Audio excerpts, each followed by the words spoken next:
I'm Tony Ruiz, contributing editor at Gold Derby, here with Emmy nominee Henry Winkler and Emmy winner, by the way. Henry, 3 years away from Barry, and what is that experience like to come back to? Is it filled with anxiety? Is it excitement? What is it? It's everything. It's everything you just said. First of all, you miss it. I missed being with those people. I missed going to work. I love my job. Number two, I was in repertory theater early on in my first job, really early on. I made $173 a week. You rehearse a play in the day and you do the other play that you've rehearsed before in the night for the audience. If you do one of those plays next year or the year after, what you find is it's grown in you. It's gestated like an elephant, that it all of a sudden it's richer and it's thicker. So you worry, because Al and Alec and Bill said to me, we're never going to repeat ourselves. They keep to their word. And you think, how am I going to find Gene that I know, that the audience knows, in this? And slowly but surely, you just chip away, and the new details of Gene come in, and you find places for the old Gene to come in. And then does that make the reaction to this season that much more gratifying? You know what? I have to say, I couldn't be more gratified if I wore it like a suit. I'm not kidding. It never gets old. What a wonderful thing. And you can't confuse thinking, oh, I'm one of the best, because there are so many. I mean, I have to say that Gaslit wasn't even mentioned. Sean Penn as John Mitchell was flawless.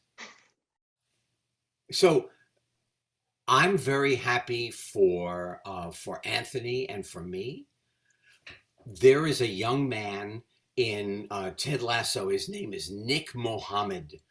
I think he is the shortest member of the cast. Now, I've written Hank Zipser, the world's greatest underachiever.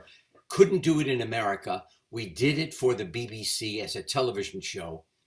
The principal, the mean principal, who doesn't understand me, the music teacher, or Hank, was played by Nick Mohammed. He wrote me an email. He said, "This is surreal that we are now in the same category in the world." That's amazing. I actually didn't. I was not aware of that connection. That's fantastic. So, starting this season, we start off with Gene in a very interesting place. In the trunk. That, yes. Yeah. I'm going to ask about that in a bit. But in the beginning of the season, he's in a very interesting place with Barry emotionally. How would you describe him at the beginning of the season? I would describe him that he's gone off the bend. He's taken the only gun he has, and he is, I believe, if it went south, he would be in a place where he could actually shoot Barry. Oh, and then it goes to these places that you don't expect it to go, because the relationship between Barry and Gene is so, there's such a connection. Yeah. Well, he is the son that I wanted. This kind of broken human being that maybe Gene, the master of all things, can fix, as opposed to my son, my real son, who seems to be so capable. And yet, when he gets to that scene, I'm thinking of that scene where he basically just directly threatens him on the couch. I think it was episode 2. I want to tell you something. I've read the script. I'm in the scene. We rehearse it.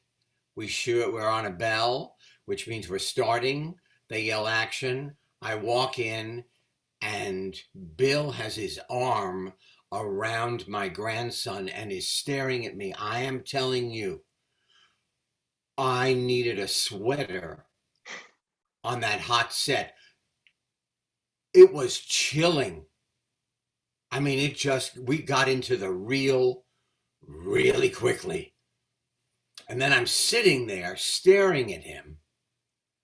And he says, "Do you love me?"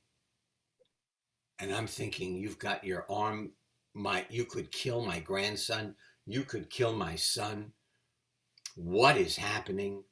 I'm telling you, one of the great compliments, honestly, I'm sure this happens on other sets too, but I am so intent on staring down Bill, not knowing what's going to happen, but trying to maintain something while the inside of me is like a bowl of jelly that hasn't congealed yet. And the scene, they say cut, and Donnie, the camera operator, leans out from behind his eyepiece and just goes, "Wow." And I thought, well, that's like one of the great compliments of all time, because he is watching. There is nothing else he sees. I must say, it was an amazing moment. Well, and what I think is so wonderful about this season is that, as much as Bill asks everybody in the cast to go to these places, he also asks it of himself. Yes, right. And revealing depths that I think we've never seen. Bill and Alec are the creme de la creme. Bill has always wanted to be a director. Always. I think he came to Hollywood with that intent. He was an assistant editor to move himself up to being a director, and then got waylaid and went to New York and became a star on Saturday Night Live. But always in his mind was to direct. And he is so clear. He's like a cinephile. He knows every film ever made by a human being. And he calls on all of that knowledge. I mean, he really is the deal. You know what I mean? It's not like, wow, we've got a great director. Wow, we've got a great crew. We got a great cast. Bill is the deal. And then what happens is that all the actors just trust him. And he says something, and you try the hardest you can to meet what he sees in his head. Yeah, and yet so much of what he saw in his head is you in a trunk for the first 2 episodes. And he didn't realize was that I would be that nauseous. Because not only, it's funny that he opens the trunk, he gives me the burger, a soda, and my change. He's an honest man. But I say, can I just eat the burger before we... And he closes the trunk, and I'm in there. And now it's dark, and now you've got to wait till he does what he does, until somebody else cut, until they open the trunk. And I'm talking to myself. I'm talking to the soda. Oh, look at that. The cup is kind of like sweating. Oh, it's kind of cold. I'll hold it against my head. Oh, the burger, it smells good. I'll just open the bag. Anything to keep myself from going crazy in that uncomfortable trunk. How much time did you spend in there, just out of curiosity? It was an enormously hot day, and we did it, I would have to say, we did it 5 times. Now, remember, he has to walk out of the restaurant, walk all the way across the parking lot, get to me, and in the middle of my asking him, please, could I just eat before you take off again, because I'm going to it was, can I do, all right, the short answer, way too long. So I want to talk about, we talked beforehand, and you're going to be submitting the finale, the final episode, Yeah. which is such Gene goes through so much in that episode. Can you just talk about what your rationale is for choosing that episode? Do you know, now I'm up for comedy. There's very little comedy in that episode. But in that episode, I stand on the shoulders of Robert Wisdom, my acting partner. I don't know if I could have gotten to the apex of that scene that many times without Robert. We're in an empty garage, 2 chairs and a crane. There's not a crew member in sight. They are all on the other side of the wall. And we got into a zone that it just me and Robert and me. Wowie zowie. And I am so proud of the stuff we did in that episode. And you just throw the chips where they may, and hopefully they land on their side. Well, but I also think that when you're making these types of decisions, there's also moments in that episode where you don't say anything, and you know which scene I'm talking about. The look at the very end. Well, there you're filled. You're just looking at him and you're thinking, this started in season 2. This is the culmination of my finding out through Stephen Root exactly what happened. And here it is. I went from opening the trunk in season 2 to being in front of Barry when he's being escorted out. And it's kind of, if you're concentrating, if you're in the scene, it doesn't take much to get you to fuck you. And the way that it's shot too, just you against that kind of black background, it's so astonishing. It was almost the last shot of the night. We went outside and shot Robert standing by himself after I said goodbye to him, and then we went home. But it was the last meet of the season. I'm thinking of the moment just right. There's a moment where Barry walks past you in handcuffs and you two are looking at each other and Gene is just staring him down. Yeah. What happens after they say cut in that? I went to have the evening meal.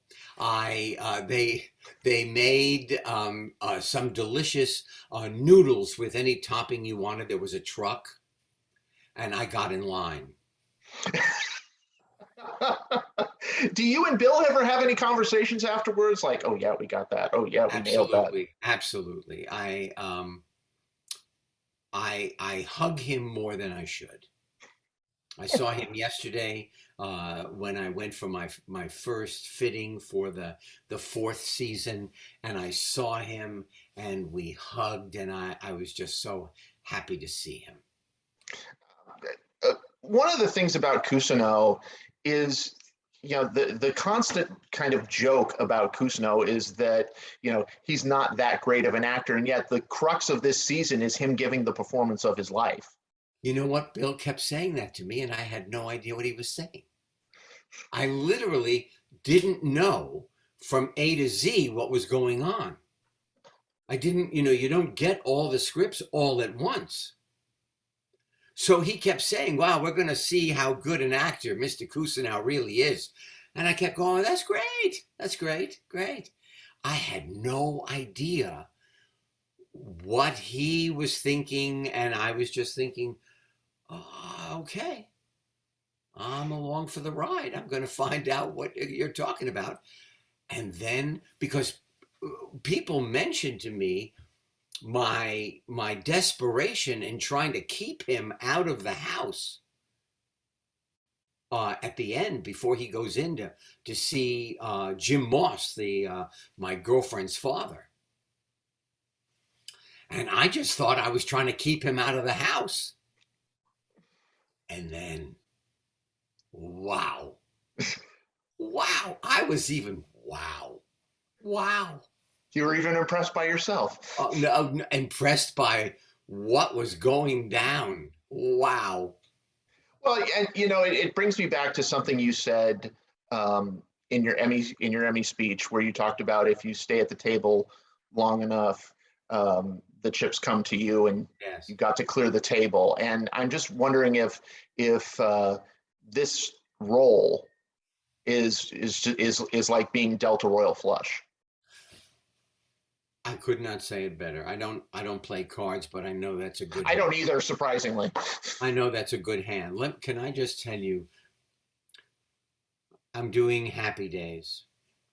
It's over. I have an office. I am starting to produce or to learn how to produce.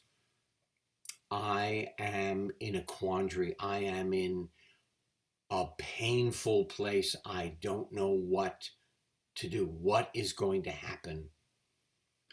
I was smart enough to realize if you don't know what to do, don't do anything. Let it percolate and it will come to you. It really will. I had no idea from then all the way to now talking to you that I would be given this thing from heaven. I'm telling you, I pinch myself. I'm driving down Sepulveda. I'm driving to Sony Studios. And I think, oh my God, I get to do it again. And we get to be the beneficiaries of it. Henry Winkler, congratulations. It's such a pleasure to talk to you. Everybody go to goldderby.com, make your predictions for the Emmys, and stay tuned for interviews with more nominees in the coming weeks. Henry Winkler from Barry, thank you. Tony from Gold, thank you so much from the derby that you're running.